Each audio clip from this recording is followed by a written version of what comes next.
towards the Falkland Islands, navigating through some rough seas. I have to admit, my stomach is not loving the waves. If you're prone to seasickness, it's best to take some medicine before boarding the ship. I wish I had done that.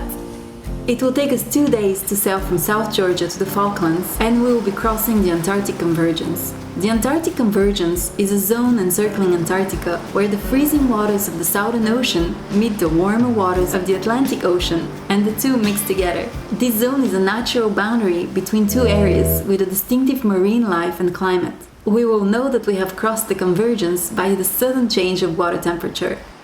So, before we leave Antarctica, we are ready to brave our Antarctic plunge pool! The pool is filled with ocean water daily, and it's Antarctic cold! She's going.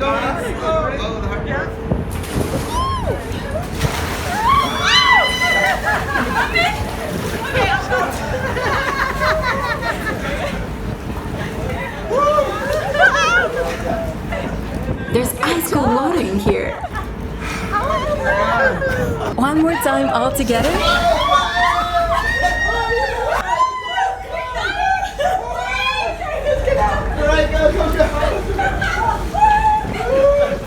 Good thing we have a jacuzzi to warm up.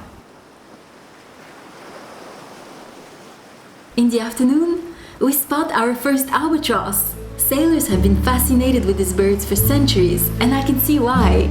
According to superstition, the albatross holds the souls of dead sailors. The Falkland Islands are the last stop on this Antarctic journey. I am so excited to see the islands, but I feel bittersweet knowing that I'll be saying goodbye to the Vavilov, its crew and all the friends I've met on board.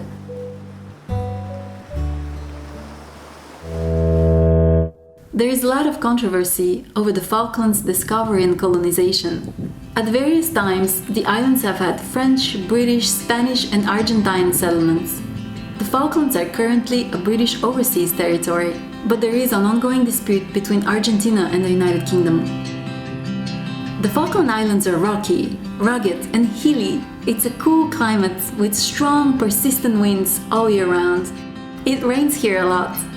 There are no native trees, only tussock grass.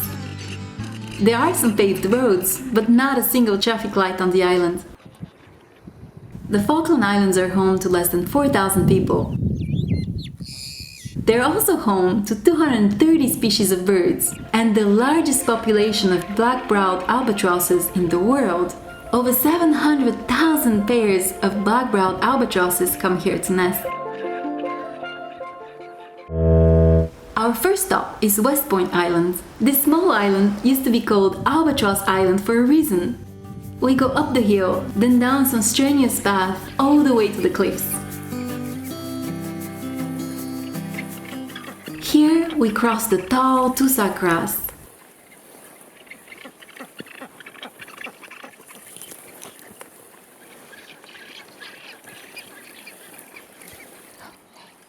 Oh, look what I found!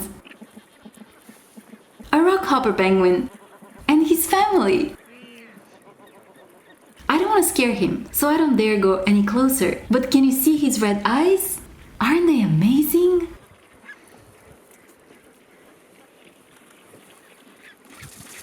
Wow! This must be one of the most spectacular coastal sceneries in the Falklands. The dramatic sandstone cliffs and emerald green grasses are plunging in the ocean below us. It's difficult to take my eyes off the sky. Albatrosses are such fascinating birds. They're coming so close. I know. There's like a few that flew right over your head. The black-browed albatross lives mainly at sea, returning to land only to breed. The albatross can spend 5 years at sea without coming to shore. They are capable of traveling 16,000 kilometers or 10,000 miles in a single journey and can cross the globe in 46 days. The albatross is such an elegant bird. With their wings locked in position, albatrosses can glide for hours without spending much energy, using the power of the wind. It's called dynamic soaring, and it's the stuff of poetry. Their maneuvering to catch the wind is fascinating to observe.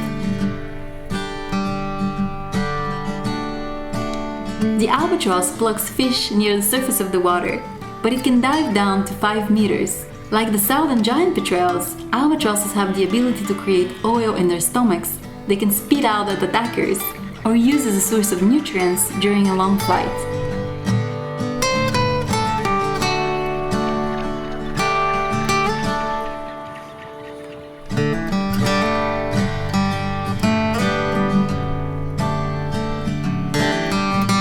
The albatross is known to live 70 years and mates for life.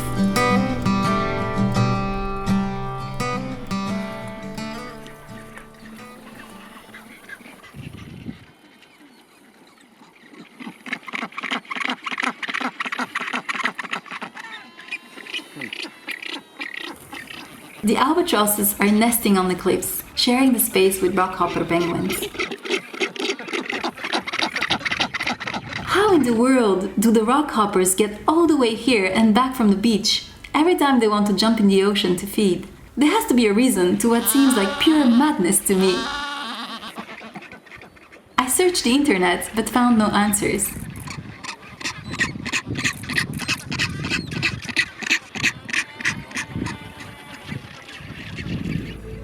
West Point Island is under the care of Alan and Jackie White. The population here is just 2, plus Boston, the dog.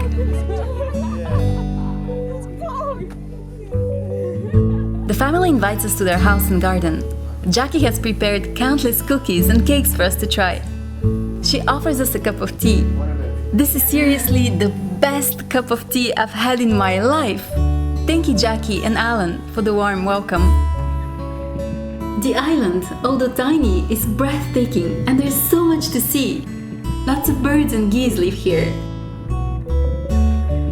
West Point Island is such a wonderful place. I hope I get to see it again someday.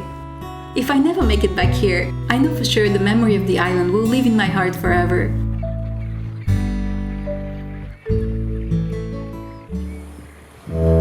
We are visiting Saunders Island next. We disembark on a yellow sandy beach and crystal blue water.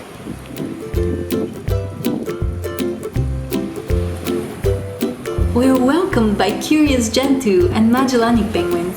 It's so fun to see them surf the waves. Remember our friends, the Magellanic penguins? We last saw them in Argentina. People quickly leave the beach and start climbing the hills towards the other side of the island and the sites of nesting birds. It's such a gorgeous sunny day, I decide to sit on the beach and observe. This is one of my favorite memories of the trip. For the first time, I'm not sitting alone. Saunders Island is the last stop on my Antarctic journey. Tomorrow I'll be flying back to civilization and back to real life. I'm not ready for it yet. So I sit on the beach for an eternity and watch the curious penguins come and go with the waves. They come in groups and hurry towards the beach. They jump out of the water and realize I'm in front of them. So they jump back in the water and surf the waves further down the beach.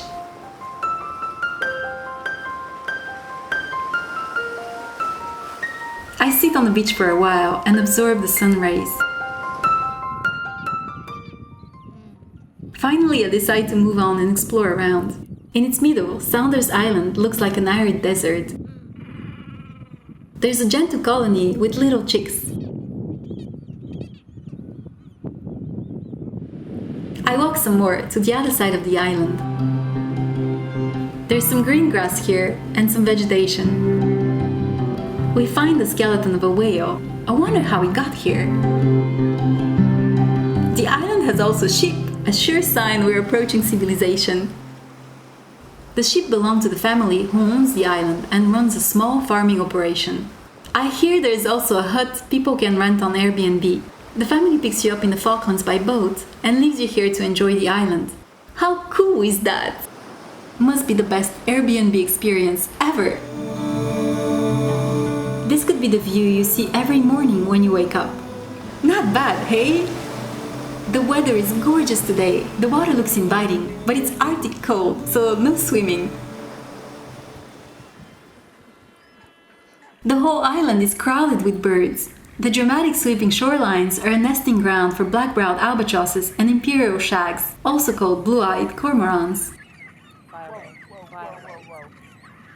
These two hungry chicks won't leave their mama alone.